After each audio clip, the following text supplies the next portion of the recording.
오늘 이 이야기에 귀 기울이시는 모든 분들의 마음에 우리 주님의 깊은 평안과 위로가 함께하기를 먼저 기도합니다. 만약 오늘 나누는 이 희망과 치유의 이야기가 당신의 마음에 울림을 준다면 좋아요와 구독으로 그 은혜를 나누어 주십시오. 당신의 작은 손길이 또 다른 누군가에게 이 소중한 위로를 전하는 통로가 될 수 있습니다. 누가복음 8장 43절과 44절의 말씀입니다. 이에 12해를 혈루증으로 앓는 중에 아무에게도 고침을 받지 못하던 여자가 예수의 뒤로 와서 그의 옷가에 손을 대니 즉시 혈루증이 그쳤더라. 마지막 순간에 찾아온 치유. 오늘 우리는 성경 속 한 여인의 이야기를 통해 절망의 끝에서 희망을 발견하는 믿음의 여정을 함께 걸어가 보고자 합니다. 이야기의 배경이 되는 마가복음 5장도 함께 살펴보면 우리는 주님의 숨겨진 보석과도 같은 한 영혼을 만나게 됩니다. 그녀는 자신의 고통을 세상에 드러내놓고 말할 수 없는 깊은 슬픔을 간직한 여인이었습니다. 말이 없고 수치심에 가득 차 있었죠. 그녀가 앓고 있던 병은 당시의 율법에 따라 그녀를 혹독한 제약 속에 가두었습니다. 레위기에는 그녀와 같은 경우에 대해 기록된 무서운 규정이 있습니다. 그녀는 부정하다고 여겨졌습니다. 그녀가 앉았던 모든 것, 그녀와 닿았던 모든 사람이 부정해졌습니다. 이는 단순히 육체적인 쇠약함을 넘어 율법의 저주 아래 사회로부터 완전히 격리된 외톨이라는 낙인을 찍는 것과 같았습니다. 이로 인해 그녀는 의심할 여지 없이 극심한 영적 고독감에 시달렸을 것이며 사람들 눈에 띄지 않는 곳으로 숨고 싶은 마음이 간절했을 겁니다. 오늘 본문에서도 예수님께서 그녀를 부르시기 전까지 그녀는 단 한마디도 하지 않았습니다. 그녀는 조용히 구원을 찾는 사람이었습니다. 할 수만 있다면 영원히 어둠 속에 머물기를 원했을지도 모릅니다. 어쩌면 지금 이야기를 듣는 분들 중에도 이 여인처럼 소심하고 두려움에 떠는 분들이 계실지 모릅니다. 다른 사람 앞에 나서는 용기가 있어야만 구원을 얻을 수 있다면 그분들에게는 너무나 가혹한 일일 겁니다. 그들은 남들의 시선을 피하고 자신만의 비밀스러운 슬픔 때문에 차라리 죽고 싶다고 느낄지도 모릅니다. 마치 어두운 그늘 속에서 자라나 햇빛을 피하는 식물처럼 그들의 슬픔은 그들을 고독한 자기 성찰로 몰아넣습니다. 부디 오늘 이 시간 주님께서 바로 그런 영혼들을 치유하시기를 간절히 기도합니다. 이 여인의 치유가 더욱 놀라운 것은 이것이 길 위에서 일어난 덤으로 주어진 기적이라는 점입니다. 예수님께서는 회당장 야이로의 딸을 살리러 가시는 길이었습니다. 이 여인의 치유는 은혜의 샘물이 넘쳐 흘러 길가에 고인 것과 같았습니다. 주님의 능력의 잔은 이미 가득 차 있었고 그분은 그 잔을 들고 회당장의 집으로 향하고 계셨습니다. 이 가련한 여인은 단지 그 길 위에서 흘러넘친 한 방울의 은혜를 받았을 뿐입니다. 우리 주 예수님의 삶은 그 자체가 한편의 위대한 서사시이지만 그 여정 속의 작은 에피소드들 또한 그에 못지않게 아름답습니다. 오늘 이 말씀이 본래 한 사람을 향한 구원의 메시지일지라도 예수님의 능력으로 또 다른 영혼, 미처 우리가 생각지 못했던 영혼을 구원하시기를 소망합니다. 자, 이제 이 고통받던 여인에게로 더 깊이 들어가 보겠습니다. 그녀는 우리 모두의 모습을 비추는 거울과도 같은 인물입니다. 그녀의 행동과 치유의 과정을 따라가면서 많은 두려움에 떠는 영혼들이 그 안에서 자신의 모습을 발견하게 되기를 바랍니다. 먼저 그녀가 그동안 무엇을 해왔는지 살펴봅시다. 그녀는 문자 그대로 12년 동안 죽어가고 있었습니다. 그 시간 동안 그녀는 무엇을 했을까요? 자신의 운명에 체념했거나 병을 대수롭지 않게 여겼을까요? 전혀 그렇지 않았습니다. 첫째, 그녀는 치료법만 있다면 결코 죽지 않겠다고 굳게 결심했습니다.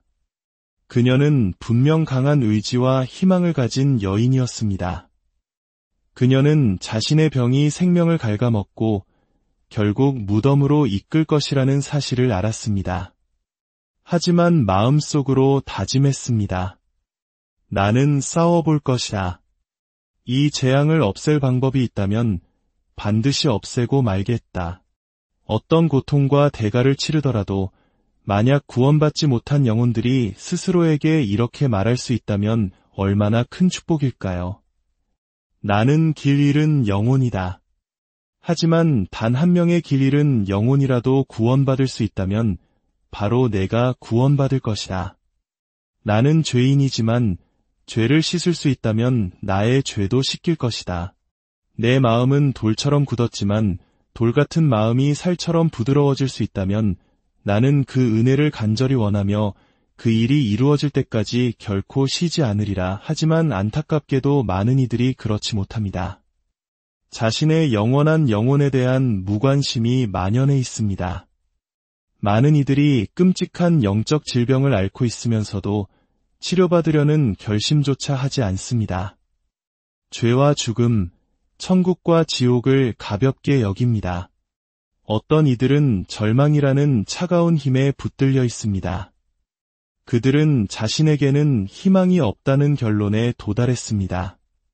복음의 약속은 다른 사람들을 위한 하나님의 음성일 뿐 자신에게는 아무런 위로도 주지 못한다고 생각합니다.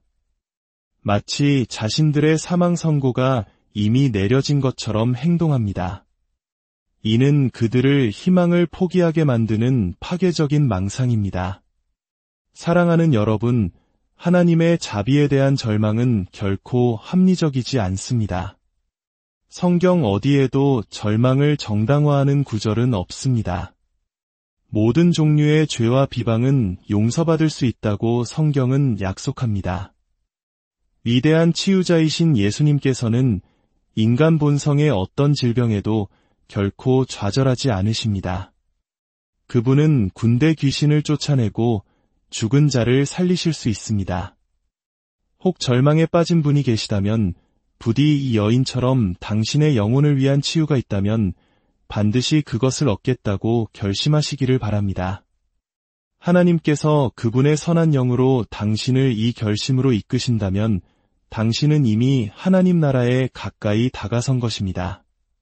둘째, 이 여인은 결심을 굳힌 후 자신이 생각할 수 있는 가장 가능성 있는 방법들을 시도했습니다. 바로 의사들을 찾아가는 것이었죠. 그녀가 할 수 있는 최선이었습니다. 비록 실패했지만 그녀는 가장 성공할 법한 일을 했습니다. 오늘날 영혼의 구원을 찾기로 결심한 많은 이들도 처음에는 인간적인 방법을 사용하곤 합니다. 이 여인은 당대 최고의 지성을 가진 이들을 찾아갔습니다. 그들의 뛰어난 지혜에 의지하는 것은 당연한 일이었습니다. 많은 사람들이 오늘날에도 소위 교양 있다는 사람들의 새로운 발견, 죄의 가벼움이나 새로운 희망, 거듭남의 불필요성에 대한 말에 귀를 기울입니다. 하지만 결국 인간의 지혜로는 하나님도 그분의 구원도 알 수 없다는 것을 깨닫게 됩니다. 또한 그녀는 자격증을 갖추거나 공식적으로 인정받은 의사들을 찾아갔을 겁니다. 오늘날 많은 죄로 병든 영혼들도 처음에는 안수받은 성직자들의 공식적인 예배나 성찬을 통해 도움을 받을 수 있을 것이라 기대합니다. 그러나 어떤 사람이든 그의 인기나 학식, 웅변이 어떠하든 인간에게 의지하는 것은 헛될 뿐입니다. 물론 그녀는 자신의 병을 단번에 고칠 수 있다고 호언장담하는 돌팔이들도 만났을 겁니다. 당신이 만났던 사람들은 모두 엉터리여. 내게는 과학적인 치료법이 있소. 나에게 모든 것을 맡기면 즉시 해결될 것이오. 아픈 사람들은 낫고 싶은 마음에 뻔뻔하고 교활한 혀에 쉽게 넘어갑니다.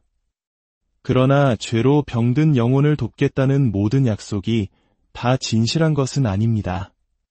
세상 어떤 의술로도 다가올 심판을 두려워하는 마음의 고동을 멈출 수 없습니다.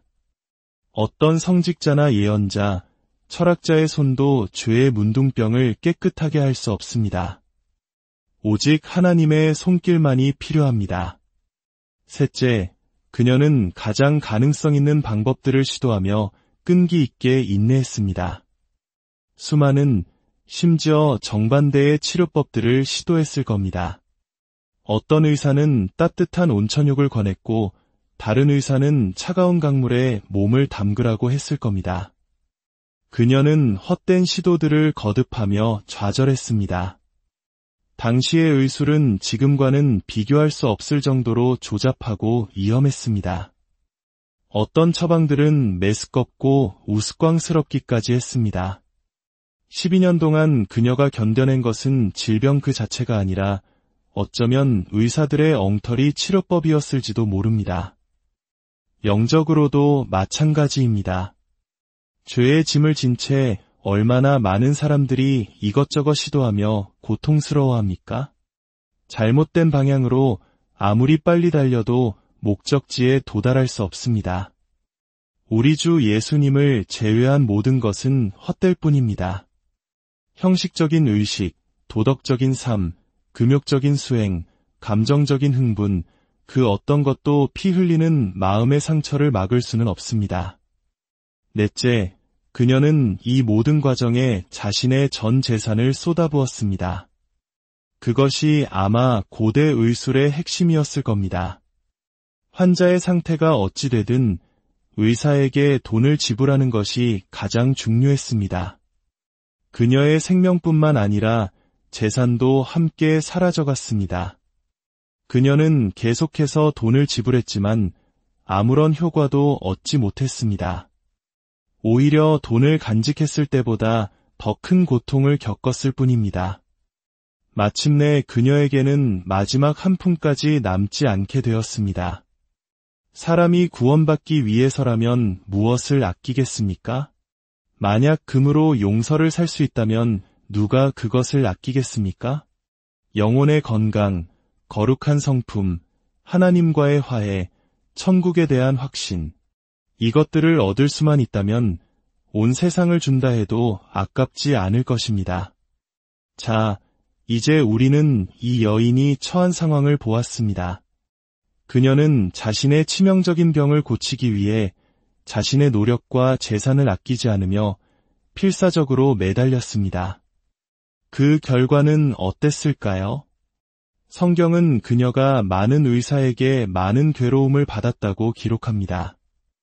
그것이 그녀가 믿고 돈을 쓴 것에 대한 유일한 보상이었습니다. 그녀는 조금도 나아지지 않았고 오히려 더 많은 고통을 겪었습니다. 예수님을 떠나 구원을 얻으려는 당신의 모든 노력은 더 큰 고통만을 야기할 뿐입니다.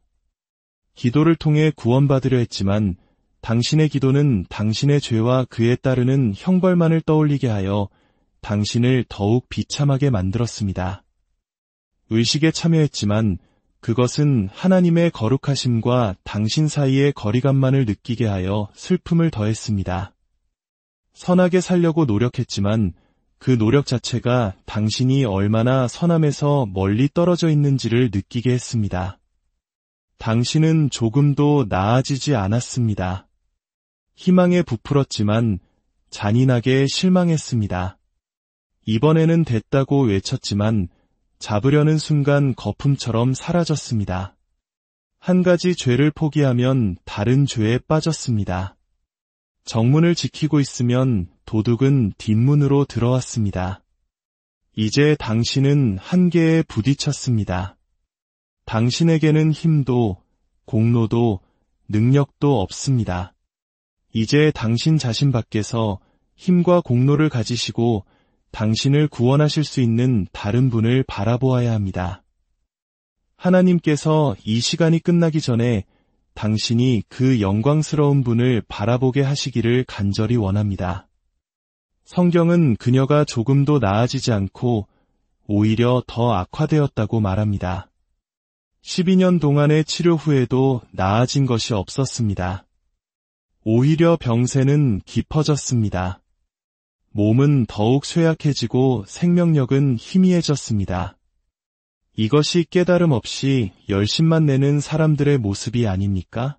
당신 안에 있었던 선한 감정, 진실한 소망, 기도하는 마음, 성경을 사랑하는 마음, 복음을 듣고자 하는 열망이 점점 사라지고 있습니다. 당신은 이전보다 더 부주의하고 회의적으로 변해가고 있습니다. 과거에는 당신을 놀라게 했을 법한 일들을 지금은 아무렇지 않게 하고 있습니다. 이 모든 것의 절정에서 우리 이야기의 주인공은 이제 가진 것을 모두 잃었습니다. 더 이상 유명한 의사들을 찾아갈 돈이 없었습니다. 희망을 주었던 값비싼 약도 더 이상 살 수 없었습니다. 이것이 그녀에게는 가장 쓰라린 슬픔이었을지 모릅니다. 하지만 바로 이것이 그녀에게 일어난 최고의 일이었습니다. 자신의 끝에 이를 때 우리는 비로소 그리스도의 시작에 이르게 됩니다. 우리를 허상에 묶어두었던 마지막 동전 한 입이 사라졌을 때 우리는 돈 없이 값없이 질병을 고치시는 분께로 갈 자유를 얻습니다. 이제 세 번째로 이 여인이 마침내 무엇을 했는지 살펴봅시다. 몸은 점점 쇠약해지고 지갑은 텅 비었을 때 그녀는 나사렛 예수에 대한 소문을 듣습니다. 하나님께서 보내신 사람으로 온갖 병자들을 고치고 있다는 이야기였습니다. 그녀는 귀 기울여 듣고 들은 이야기들을 종합하며 그 이야기들이 진실이라고 믿게 되었습니다. 아, 내게도 아직 기회가 있구나. 저 인파 속으로 들어가서 그분의 옷자락이라도 만지면 나을 수 있을 텐데 이 얼마나 놀라운 믿음입니까? 그녀는 다른 모든 것에 대한 절망 속에서 예수님을 신뢰하기로 결심했습니다. 사랑하는 친구여, 당신이 어디에 앉아 계시든 제가 당신에게 다가가 개인적으로 말하고 싶습니다. 예수 그리스도를 시험해 보십시오. 그분을 신뢰하고 그분이 당신을 구원하시는지 보십시오. 다른 모든 문은 닫혔습니다. 왜 그리스도라는 문으로 들어가지 않으십니까? 결국 이것이 그녀가 할 수 있는 가장 간단하고 쉬운 일이었습니다. 예수님을 만지는 것, 손가락을 뻗어 그분의 옷자락을 만지는 것. 그녀가 샀던 처방전은 길고 복잡했지만 이것은 너무나 간단했습니다. 그녀가 겪었던 고통은 그녀의 상태를 더욱 복잡하게 만들었지만 이것은 더할 나위 없이 명료했습니다. 사랑하는 청취자 여러분, 당신은 이미 많고 위대하고 어렵고 고통스러운 것들을 시도해 보았습니다. 이제 이 단순한 믿음의 행위를 시도해 보지 않으시겠습니까? 주 예수 그리스도를 믿으십시오. 그리하면 구원을 얻으리라. 예수님께서 당신을 깨끗하게 하실 것을 믿으십시오. 그러면 그분께서 그렇게 하실 것입니다. 당신 자신을 구원자의 손에 온전히 맡기십시오. 그러면 그분께서 당신을 구원하실 것입니다. 이것은 가장 자유롭고 은혜로운 방법이었습니다. 돈 한 푼 낼 필요가 없었습니다. 예수님의 선물은 공기처럼 값없이 주어집니다. 그분은 길 한가운데서 군중 속에서 이 믿음 있는 여인을 고치셨습니다. 또한 이것은 그녀가 할 수 있는 가장 조용한 일이었습니다. 그녀는 아무 말도 하지 않았습니다. 맹인들처럼 큰 소리로 외치지도 않았습니다. 그녀는 조용히 인파 속으로 파고들어 절대적인 침묵 속에서 주님의 옷자락을 몰래 만졌습니다. 사랑하는 여러분, 당신은 침묵 속에서 구원받을 수 있습니다. 지금 이 자리에서 믿고 생명을 얻으십시오. 아무도 당신이 지금 주님을 만지고 있다는 것을 알지 못할 것입니다. 훗날 당신은 당신의 믿음을 고백하게 되겠지만 그 믿음의 행위 자체는 당신 홀로 보이지 않는 가운데 이루어질 것입니다. 그리고 이것이야말로 유일하게 효과적인 방법입니다. 예수님을 만지면 구원은 즉시 당신의 것이 됩니다. 믿음이 아무리 단순해 보여도 그것은 결코 실패하지 않습니다. 구원자의 옷자락을 만지는 것만으로 충분했습니다. 그 순간 그녀는 자신의 몸에서 그 재앙이 나았음을 느꼈습니다. 12년 만이야. 그녀는 속으로 생각했습니다. 내가 살아있는 여자처럼 느껴진 것은 그동안 나는 끊임없는 죽음 속에서 가라앉고 있었는데 이제 힘이 돌아오는 것이 느껴져. 위대한 치유자의 이름을 찬양할지어다. 그녀는 기쁨에 넘쳤습니다. 혹시 이 모든 것이 너무 좋아서 사실이 아닐까 두려움에 떨기도 했지만 그녀는 분명히 치유되었습니다. 사랑하는 죄로 인해 고통받는 영혼들이여, 이 여인이 했던 것처럼 하십시오. 아무에게도 묻지 말고 그냥 행하십시오. 베드로나 야고보, 요한에게 가서 조언을 구하지 않았습니다. 그들에게 예수님을 소개해 달라고 부탁하지도 않았습니다. 그녀는 스스로의 의지로 가서 만짐의 능력을 직접 시험했습니다. 당신은 이미 충분한 조언을 들었습니다. 이제는 실제 행동으로 옮길 때입니다. 다른 사람에게 당신이 무엇을 하려는지 말하지 마십시오. 일이 이루어질 때까지 기다리십시오. 당신 자신에게조차 묻지 마십시오. 이 가련한 여인이 만약 자신과 상의했다면 하나님의 거룩한 분께 그토록 가까이 다가갈 용기를 내지 못했을지도 모릅니다. 그녀는 이성적으로 판단하기보다 담대하게 행동했습니다. 자신의 불신과 논쟁하거나 솟아나는 의심과 두려움에 답하지 마십시오. 즉시 바로 이 순간 손가락을 뻗어 그분의 옷자락을 만지고 어떤 일이 일어나는지 보십시오. 하나님께서 당신이 그렇게 하도록 도우시기를 바랍니다. 지금 당신에게 역사하시는 성령의 거룩한 충동에 순종하십시오. 내일이 더 편할 것이라고 말하지 마십시오. 이 여인의 경우 주님은 바로 그녀 앞에 계셨습니다. 그녀는 즉시 낫기를 갈망했고 그래서 무슨 일이 있든 군중 속으로 뛰어들었습니다. 그녀는 너무나 쇠약해서 어떻게 그분께 가까이 다가갈 수 있었을지 의아하지만 어쩌면 군중이 그녀를 떠밀어 앞으로 나아가게 했을지도 모릅니다. 그녀는 기회를 붙잡았습니다. 사랑하는 친구여, 당신에게는 지금 하나님의 위대한 은혜로 말미암은 기회가 있습니다. 나사렛 예수가 바로 이 순간 지나가고 계십니다. 저는 지금 아름다운 말을 하려는 것이 아니라 당신의 영혼을 예수님께로 인도하기를 간절히 바라고 있습니다. 제가 당신을 그 구원의 만짐으로 이끌 수 있다면 얼마나 좋을까요? 하나님의 영은 그것을 하실 수 있습니다. 그분께서 지금 당신을 움직이셔서 이렇게 부르짖게 하시기를 바랍니다. 나는 정해진 희생 제물을 믿고 내 영혼을 예수님께 맡기겠습니다. 그렇게 하셨습니까? 당신은 구원받았습니다. 그를 믿는 자는 영생을 얻었습니다. 하지만 저는 너무 떨립니다. 예수님께서 고치신 그 여인도 그랬습니다. 그녀의 손은 떨렸지만 그럼에도 불구하고 그녀는 그분을 만졌습니다. 저는 그녀의 떨리는 손가락을 봅니다. 창백하고 핏기 없는 뺨을 한 쇠약해진 여인. 그녀가 내민 손가락은 얼마나 가늘고 떨렸을까요? 당신 믿음의 손가락이 아무리 떨릴지라도 그것이 주님의 옷자락을 만지기만 한다면 능력이 그분에게서 당신에게로 흘러 들어갈 것입니다. 능력은 만지는 손가락에 있는 것이 아니라 만져지는 신성한 구원자 안에 있습니다. 당신과 예수님의 전능한 능력 사이의 접촉이 이루어지는 한 그분의 능력은 당신의 떨리는 손가락을 타고 흘러 당신의 마음에 치유를 가져올 것입니다.